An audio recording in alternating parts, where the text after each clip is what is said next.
Bright knew it had gone wrong when the trucks eased into position on either side of his van. Unknown wording written in Arabic was spray painted on the sides.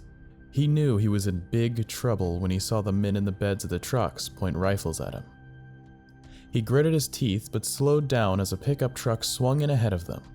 He thought about stopping and trying to give them the slip that way, but there was a fourth coming up from behind, boxing them in. Can we fight our way past? Asked Brunwick. The stocky biologist held the rifle almost as though he knew what he was doing. Not unless you've just become bulletproof, Bright said. He turned to his 6 passengers. Okay, we're caught. I don't know who by yet. If it's the government, they're going to be pissed. But they'll probably hold us long enough for the Foundation to try getting us out. Advani was on his cell phone, letting their contact know that they'd been compromised. He was riding shotgun, as he and Bright were the least conspicuous people in the group, especially Bright, wearing an Egyptian body. What if they're terrorists? Asked Sandler. His bushy eyebrows would have reached to a younger man's hairline. They are, said Jacobs. He was the senior of the 2 agents in the vehicle. If this were the government, they'd have armored vehicles, they'd have a show of force. They wouldn't just hem us in like this. Will we be okay? Squeaked Lopez. The young researcher looked barely out of her teens. Bright almost said no. They almost certainly weren't, but something in her face made him go for the comforting lie. They're probably just interested in a ransom, Bright said. They probably don't know who we really are. It's probably bad luck. They saw some Westerners and they want to make a scene. We stay calm, we wait for someone to come get us. Everyone, put down your weapons. If it's at all possible, I'll figure out a way to get us through this. He actually had a half-formed plan in mind, but it depended on how greedy their captors were and how perceptive they were. It was a pity he didn't speak more Arabic. The trucks guided them off the main road and southeast. A few miles out, the truck stopped, and men with the rifles jumped out. They stormed on board, yelling in Arabic, grabbing at them, pulling them out, and then hitting them as they threw them to the ground. Bright let them, knowing better than to fight back. He heard Brunwick try to take a swing at one, and heard the shot. Wincing. He could hear Sandler and Lopez crying out. Jacobs and Advani didn't say a word. They were searched thoroughly, their phones taken away. Even the beacon hidden in his shoe was found and crushed. That made things a little more complicated. He'd been hoping for a quick rescue. The Foundation might take a little longer now. Bags were placed over their heads and their hands were cuffed behind them as they were loaded into one of the trucks. He heard Brunwick's groaning, so apparently they hadn't killed him yet. Oddly, no one touched the amulet. You do not move, one of them yelled in his ear. Do you understand? You move, I shoot you. Occasionally, one of the others would move and he'd hear them cry out after they were corrected. He held still. He had a lot of experience being a captive. He even recognized some of the techniques the guards were using to intimidate them. It helped, a little. Not much. They were pushed out of the truck and herded indoors. It smelled like livestock inside. They were pushed down and they heard the door shut. Art, Advani began, but Bright shushed him. A man shouted in Arabic, Bright not able to discern what he was saying. Bright didn't know much of the language, but he understood the word Kalashnikov well enough. After a few hours, a man came in and removed the hoods. He wore military fatigues with a sword hanging at his side, a scarf covering his face. Several other men were behind him holding AK-47s at the group. One man was operating a camera. You are prisoners of Hezb al-Khalifa. We know about your foundation. You spit in the face of Allah. Son of a bitch, Bright thought. Someone sold them out, and he wondered who. You, with the necklace. You are Dr. Bright. We all know about you. The man reached out to touch the amulet, but his hands were covered with leather gloves. This is you. This is your soul. You are an abomination. We will show the world we stand against such things. One of the men took a knife and cut Bright's ear off. He gritted his teeth.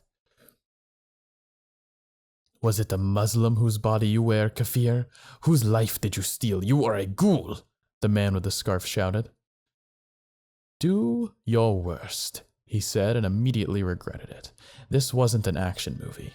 The knife came down into his eye and he saw no more.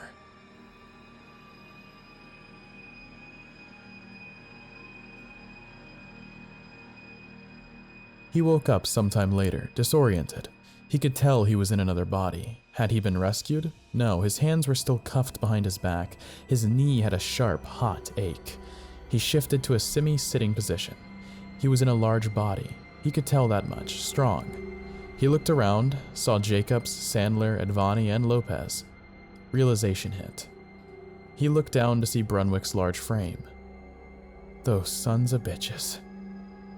Brunwick? Sandler whispered. Bright shook his head. Brunwick's head. Sandler started crying. Bright hadn't realized they were that close. A cynical part of his mind wondered if the man was just frightened that the same would happen to him. He looked over to where he'd been executed. The body was already gone, but the blood was still pooled on the dirt floor. They appeared to be alone. How are we going to get out of this? Asked Lopez. I do not know, Bright said. Let me think. The beacon was gone. The terrorists knew who he was, knew what the amulet did. There was no telling when the Foundation would be back. He wasn't afraid of dying. Even if they tried destroying the amulet, it was unlikely they'd managed here, a task he hadn't managed with the best equipment. However, he didn't want to see any more of his team die. He needed to figure out a way to get out of this, somehow. He didn't sleep the entire night. He kept trying to come up with a plan. If only the Foundation would hurry up and rescue them. In the morning, they came for him again. Again, the man with the scarf came in, and again, the camera was set up. He was pulled to his feet, his knee nearly buckling under him, before they wrestled him into position. Again, we have the Kafir Dr. Bright. He lives because that amulet steals the life of others, puts him into their body. We have let him steal the life of his friend, his own friend he steals the life from. Now, he must die again. The knife came down, this time for his throat, but he was ready. Brunwick was nothing if not strong. He lunged with his good knee, trying to touch the guard with his necklace. He had just a moment's confused vision from the man before the shots rang out and he died again. Twice. He woke up, and this time saw Advani, Sandler, and Lopez. Jacobs, then 10 little Indians, he thought. He was tied up more securely, already in that position where he'd been executed twice before. Gagged, too. He could feel the sticky blood on his pant legs, smell the older blood starting to stink. They weren't taking any chances this time. The others were looking at him in pity, revulsion, and fear. They must have seen Jacob's face suddenly go blank and then light up with a foreign intelligence. Must have seen it happen to Brunwick, for that matter. They'd seen their own futures. Must be one thing to know it happened to anonymous D-class personnel, another to see it happen to someone you knew. Don't worry, Advani said to the others. We'll get out of this, somehow. They all knew he was lying, though. He tried to go to sleep, but Jacob's body was still wired with adrenaline. He stared at the walls, at the dirt floor, anything to avoid looking at his team. He was almost eager when the man in the scarf opened the door, just to get it over with. Once again, we have the Kafir Dr. Bright. He is alive because that amulet steals the life from others and puts him into their bodies. We have let him steal the life of his friend, his own friend he steals the life from. Now he must die again. It was the same speech from before. Bright realized that they probably weren't releasing his death into Brunwick's body. It wouldn't look as good to see him fighting back. This time, the knife traced a line across his head. Fingers dug into Jacob's frizzy hair roughly and pulled the scalp back. Bright screamed into the gag. They took their time on him.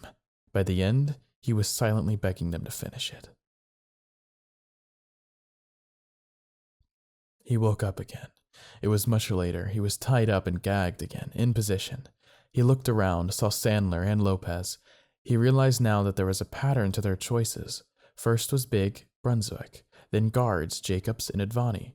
Next it would be Sandler, and then, pretty young, Lopez. They wanted to build it up, escalate the choice of taking their bodies. They'd taken the real men. Next, it would be the harmless old man, and finally the young woman. Sandler looked broken. Lopez no longer looked scared. She looked angry at these terrorists, angry at him. He might have been projecting the last. He certainly was pretty angry with himself. Something nearby caught his eye. Something was scratched into the dirt. It was faint and it looked atrocious, but he could just read it. Help coming. Hold out. It had to be fresh, or the terrorist would have trampled it into the dirt. His heart, Edvani's heart, leapt into his throat. If he could just stall, he could still get Sandler and Lopez out of this. Lopez for certain, just a little longer. But the door was opening again. Here was the leader of the terrorists coming in with his lackeys. Bright steeled his mind. He had to let them go to work. The longer he lived, the better their chances of rescue. The ghoul Dr. Bright has taken another of his friends. He does not care for anyone but himself. But now he suffers. We will make him regret every second he is alive, and then we will destroy him in the name of Allah. He waved theatrically to the camera. One of the men took a bucket and threw it on him. He retched when he realized it was dung. Pig shit, he thought. Where did they even find pigs in Egypt? Didn't they all get killed during the swine flu epidemic? The other man took a knife and began making little cuts on his face. Nothing terribly painful, but it was letting the pig shit seep into the wounds. Not that he expected to live long enough for infection to be a concern, but it was humiliating. Which was, of course, the point. We defile him as his unclean soul defiles the bodies of others. We swear undying jihad against all Foundation kafirs. With that, the man pulled out his sword and held it high. No, Bright thought. You're supposed to torture me. This isn't how it's supposed to go. As the sword began its arc, he comforted himself with the thought that Lopez at least would make it.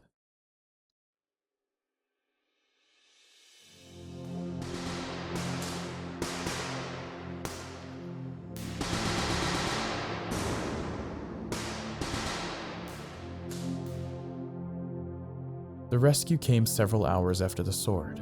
The terrorists had just left them alone for the night when the rescue team came in. It wasn't even a battle, it was over in minutes. Bright was untied, escorted to the evac helicopter, and loaded in.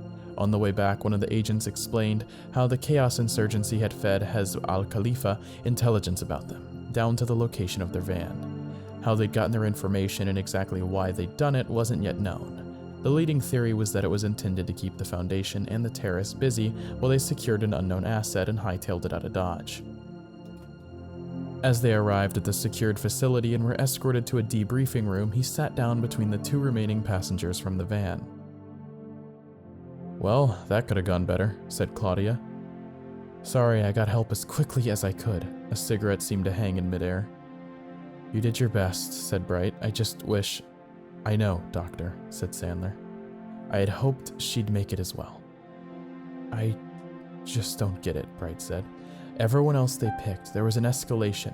First Big Brunwick, then Jacobs, then Advani. She should have been last.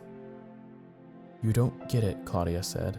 Different culture. To us, sure, the young lady would have been the finale. To them, though. Bright stared at Sandler, at his balding head and fringe of white hair, and then down to the shapely young hands he wore. Of course, the male elder. I'm sorry, Sandler said. I wish it had been the other way. There was one final execution for Dr. Bright that night. His handlers tried to save him, but he was just too quick.